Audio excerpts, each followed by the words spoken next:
What's going on, everybody? Welcome back to the channel. And in my last video, I did a review on Harley Quinn 74, which is the last issue pertaining to the actual story of the series. So you can go check that one out if you're interested. And then this one is on Harley Quinn 75, which is the actual last issue. It's more of a commemorative celebration of Harley Quinn. Apparently it's her birthday. So that's what this is about. I'm also going to give my thoughts on this kind of modern, this modern version of Harley Quinn and where I think it can go after this, because it is going away. I'm sure it'll be back, and I think it can come back stronger than what it has been. So I'll give my thoughts on that and just on the book in general. So sit in, get comfortable, because we're going to open up right now. So let's cut to the chase.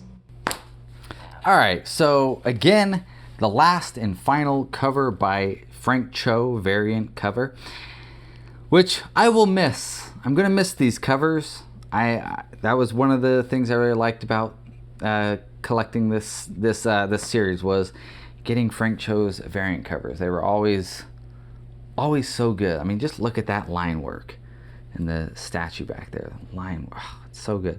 So this is Harley and Punchline, who is appearing in Batman comics right now.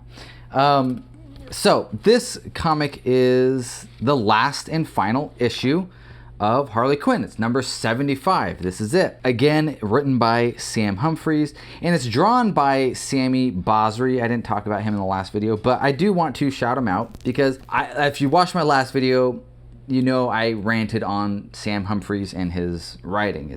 He's just not a very good writer. But Sami Basri is an excellent artist.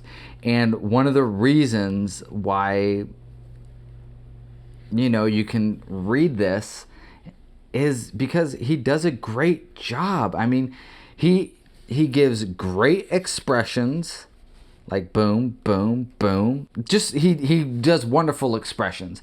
And he's very good with dynamic poses and poses in general. So he's a very good artist. I really like him. I mean, more expressions right there. Boom, boom. And I will say this is kind of an odd compliment, but he draws old people very well. Like older people. Like if you see that woman right there, like this is supposed to be an older Harley. So, because all of these are Harley Quinn. So if you look at a youthful Harley to boom, an older Harley. I know that sounds like odd complimentary, or an odd compliment, but it's true. Drawing people aged is not easy. So anyway, what's going on is Harley Quinn is at her, I guess, birthday party / roast, and people are going up on stage to roast her. So we got here the Batman, Superman, Wonder Woman, the rest of the Justice League, they come up to give her a roast, and when they do, it then morphs into a visual representation of that roast. And it's cute. And then Poison Ivy gets up and gives hers. And this little story right here, this is the prime example of what I'm talking about when I say this modern version of Harley Quinn. Is this story embodies it completely, because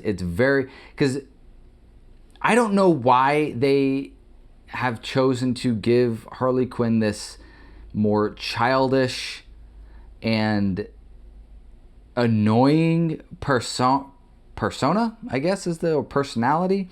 I mean, butt nuggets, get your butt nuggets. Like I know Harley Quinn has always been a little bit annoying and like a little bit sassy, but she doesn't have this goofball speak to her. She's actually quite eloquent with her speech. And this is just so it's like a 5-year-old. And that's not the last time you hear butt nuggets. It goes on about 20 more times. And that's the problem that I have with this modern version. And Again, I blame it on Jimmy Palmiotti and Amanda Connor and their creation. I don't think they meant... I think they were just creating her like their kind of version. But for some reason or another, it stuck. And that's what we're getting. And it's annoying because Harley Quinn is a very simple character. I've said this before.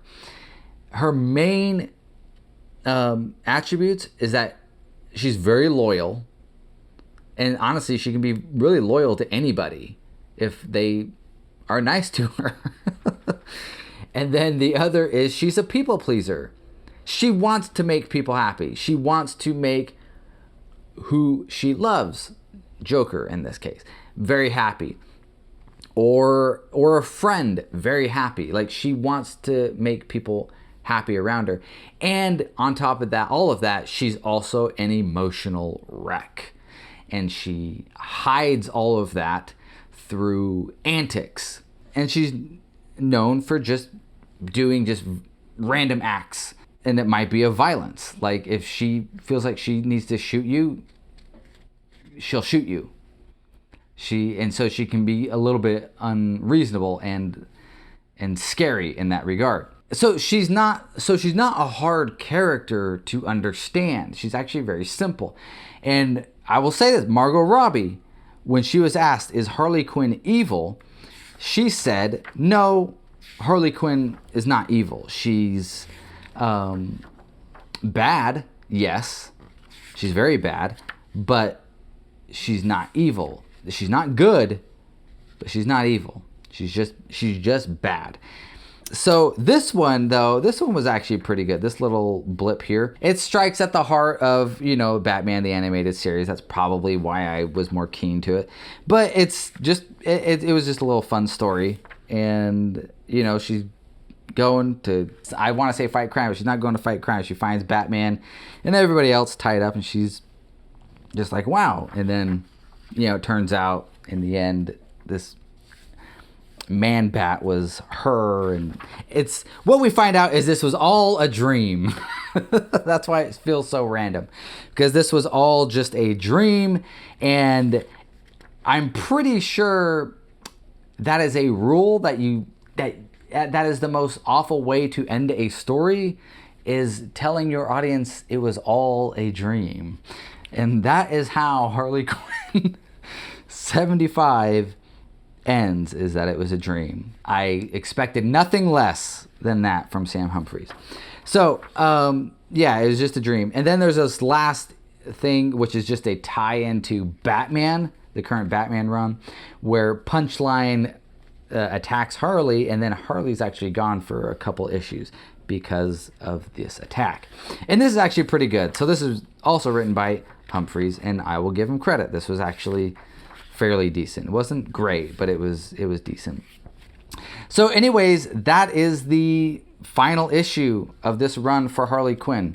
And I will say it unfortunately is ending on a whimper. And my hope is that with this ending that, there'll be a period of time where there obviously isn't going to be a solo issue of Harley Quinn. And that's okay. That's all right.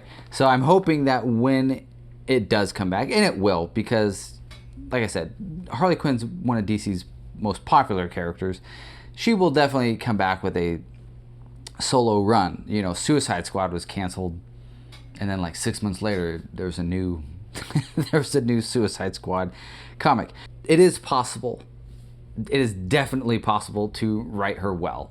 She's not, like I said, she's not a hard character to understand. And, you look at Sean Gordon Murphy with Batman White Knight, and I don't remember what the sequel to it was, but it was like the White Knight 2 or whatever. He writes her very well. He understands her very well. And even in that comic, he actually, he pretty much throws shade at this version of her in that comic. And you have Harleen by Stefan Sajic, who one of the best Harley Quinn stories out there, outside of Mad Love. Just a wonderful, awesome story. And so I'm hoping that whoever does take up the mantle, that they take a step back, be like, okay, what has worked in the past? What do people like? What do people remember her as? And really starts to drive that home. Get her back to her roots and bring her into the modern world. And I think that can be very successful. Sean Gordon Murphy actually has a solo run, a one-shot for Harley Quinn coming out in, I think, October. And I'm really looking forward to that. Why? Because he really understands the character. And so I know he gets it. So that is the final issue for Harley Quinn of this Rebirth experience, number 75. And that's how it ended. So again, yeah, looking forward to the future and what it has to hold. You can still catch her in Batman comics or Suicide Squad. And then she always pops up in comics. So she's definitely not gone for good at all. But anyways, guys, that's the video. If you like this video, please go down and like it. If you have not yet already, please subscribe to the channel. I do comic reviews and other pop culture stuff, or rants, opinions, or something like that. And if you didn't like this video, if you really like this modern version of Harley Quinn, I'd love to know why. I'm very curious indeed. So anyways, guys, that's it. And as always, peace out.